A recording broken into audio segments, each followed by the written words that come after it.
पिछले वीडियो में हम लोग हिंदी व्याकरण, भाषा, लिपि और बोली ये हम लोग कंप्लीट कर चुके हैं। आज के वीडियो में हम लोग सीखेंगे वर्ण के बारे में, यानी कि वर्ण क्या है। देखिए, भाषा की सबसे छोटी इकाई जिसका खंड या टुकड़ा नहीं किया जा सकता है वर्ण कहलाता है। वर्ण किसे कहते हैं? तो भाषा की सबसे छोटी इकाई जिसका हम लोग खंड या टुकड़ा नहीं कर सकते हैं वर्ण कहलाता है। जैसे क हलंत जोड़ अ बराबर क, ख हलंत जोड़ अ बराबर ख। ठीक है। आगे है वर्ण दो प्रकार के होते हैं। और कोई पूछ देता है कि वर्ण कितने प्रकार के होते हैं, तो हमारा जवाब होगा वर्ण दो प्रकार के होते हैं। पहला होता है स्वर वर्ण। अब स्वर वर्ण किसे कहेंगे? जिस वर्ण को बोलने या उच्चारण करने के लिए अन्य वर्ण की सहायता नहीं लेनी पड़े उसे स्वर वर्ण कहते हैं। जिस वर्ण को बोलने या उच्चारण करने के लिए किसी अन्य वर्ण की सहायता नहीं लेनी पड़े उसे हम लोग स्वर वर्ण कहते हैं। जैसे अ से लेकर अ तक। अब है कि स्वर वर्ण चार प्रकार के होते हैं। अब देखिए, स्वर वर्ण का भी प्रकार होता है, स्वर वर्ण का भी भेद होता है। तो स्वर वर्ण के चार भेद होते हैं। पहला है ह्रस्व। पहला क्या है? ह्रस्व। देखिए, जिस वर्ण को बोलने में अल्प या कम समय लगे उसे ह्रस्व स्वर वर्ण कहते हैं। जिस वर्ण को बोलने या उच्चारण करने में कम समय लगता है, थोड़ा सा समय लगता है, उसे हम लोग क्या कहेंगे? ह्रस्व स्वर वर्ण कहते हैं। जैसे अ, छोटी ई, छोटा उ, री इत्यादि। दूसरा होता है दीर्घ स्वर वर्ण। दूसरा क्या है? दीर्घ स्वर वर्ण। देखिए, जिस स्वर वर्ण का उच्चारण करने में या बोलने में ह्रस्व वर्ण से 2 गुना समय लगता है। ह्रस्व वर्ण से 2 गुना समय लगता है। जिस वर्ण को उच्चारण करने में या बोलने में उसे क्या कहते हैं हम लोग? दीर्घ स्वर वर्ण कहते हैं। जैसे आ, छोटी ई और छोटा उ इत्यादि। तीसरा है प्लुत स्वर वर्ण। देखिए, जिस वर्ण का उच्चारण करने में ह्रस्व से 3 गुना समय लगता है। जिस स्वर वर्ण का उच्चारण करने में ह्रस्व से 3 गुना समय लगता है उसे हम लोग क्या कहते हैं? प्लुत स्वर वर्ण। क्या कहते हैं? प्लुत स्वर वर्ण कहते हैं। जैसे ओम। प्लुत स्वर वर्ण का इस्तेमाल, प्रयोग हम हिंदी व्याकरण में नहीं करते हैं। प्लुत स्वर वर्ण का इस्तेमाल चाहे प्रयोग हम लोग हिंदी व्याकरण में नहीं करते हैं। प्लुत स्वर वर्ण का प्रयोग केवल संस्कृत में किया जाता है। संस्कृत में जो भी मंत्र होते हैं उसमें हम लोग किसका प्रयोग करते हैं? ओम का प्रयोग करते हैं। जैसे गायत्री महामंत्र में क्या होता है?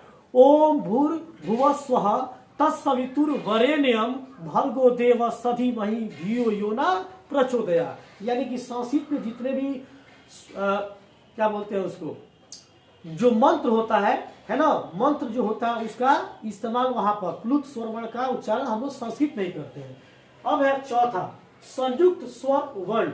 संयुक्त के मतलब होता है जुड़ा हुआ, मिला हुआ। ठीक है। देखिए, जिस वर्ण का उच्चारण करने में 2 स्वर वर्णों की आवश्यकता पड़े उसे संयुक्त स्वर वर्ण कहते हैं। जिस स्वर वर्ण का उच्चारण करने में 2 स्वर वर्णों की आवश्यकता पड़े उसे क्या कहेंगे? संयुक्त। 2 ठो स्वर वर्ण मिल के तीसरा स्वर वर्ण पैदा करता है उसे क्या कहते हैं? संयुक्त कहते हैं। जैसे ए, ओ, औ इत्यादि। पिछले वीडियो में हम लोग स्वर वर्ण और स्वर वर्ण के प्रकार को पढ़े थे। इस वीडियो में हम लोग व्यंजन वर्ण पढ़ेंगे। व्यंजन वर्ण किसे कहते हैं? जिस वर्ण को बोलने या उच्चारण करने के लिए स्वर वर्ण की सहायता लेनी पड़े उसे व्यंजन वर्ण कहते हैं।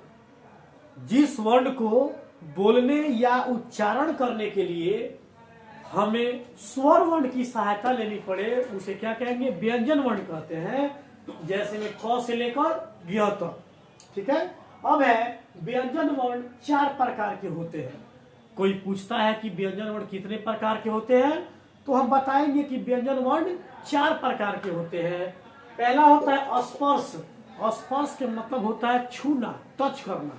ठीक है, तो स्पर्श व्यंजन जिस वर्ण का उच्चारण करते समय हवा मुंह के विभिन्न हिस्सों को छूते हुए बाहर निकले, उसे व्यंजन वर्ण कहते हैं। सॉरी, क्या है? स्पर्श व्यंजन कहते हैं। स्पर्श व्यंजन किसे कहेंगे? तो जिस वर्ण का उच्चारण करते समय हवा मुंह के विभिन्न हिस्सों को छूते हुए बाहर निकले, उसे क्या कहेंगे? स्पर्श व्यंजन कहते हैं। जैसे क से लेकर म तक, यह क्या है? स्पर्श व्यंजन है। दूसरा है अंतस्थ व्यंजन। दूसरा क्या है? अंतस्थ व्यंजन, यानी कि जिस वर्ण का उच्चारण स्वर और व्यंजन दोनों के मध्य होता है, दोनों के बीच होता है। जिस व्यंजन वर्ण का उच्चारण स्वर और व्यंजन दोनों के बीच हो, चाहे दोनों के मध्य हो, उसे क्या कहते हैं? अंतस्थ व्यंजन कहते हैं। जैसे य, र, ल, व इत्यादि। य, र, ल, व कौन सा वर्ण है?